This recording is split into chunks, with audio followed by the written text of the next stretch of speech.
ఒకే గోత్రం ఉన్నవారు పెళ్లి చేసుకుంటే ఏమవుతుంది? ఇది కేవలం ఆచారమేనా? లేక దీని వెనుక సైన్స్ రహస్యం ఉందా? మన సాంప్రదాయాలు, ఆసక్తికరమైన విషయాల కోసం వెంటనే మా ఛానల్‌ని ఫాలో అవ్వండి. సనాతన ధర్మంలో వివాహ సమయంలో జాతక పరిశీలనతో పాటు గోత్రానికి కూడా ఎంతో ప్రాధాన్యత ఇస్తారు. ఒకే గోత్రానికి చెందిన వారిని పెళ్లి చేసుకోవటాన్ని సగోత్ర వివాహం అంటారు. శాస్త్రాల ప్రకారం ఒకే గోత్రం అంటే ఒకే ఋషి వంశ పరంపరకు చెందిన వారిగా పరిగణిస్తారు. అందుకే వేర్వేరు గోత్రాల మధ్య మాత్రమే పెళ్లి జరగాలని పెద్దలు చెప్తారు. జ్యోతిష్య నమ్మకాల ప్రకారం ఒకే వంశ మూలాలు ఉన్నవారు పెళ్లి చేసుకుంటే కొన్ని సమస్యలు ఎదురయ్యే అవకాశం ఉందని భావిస్తారు.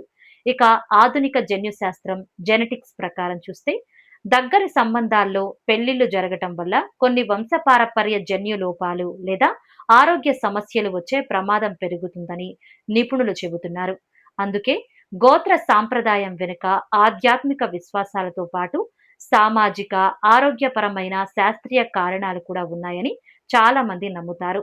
ఈ విషయంపై మీ అభిప్రాయం ఏంటో కమెంట్లో తెలపండి. అలాగే మీ గోత్రం పేరును కమెంట్ చేయండి.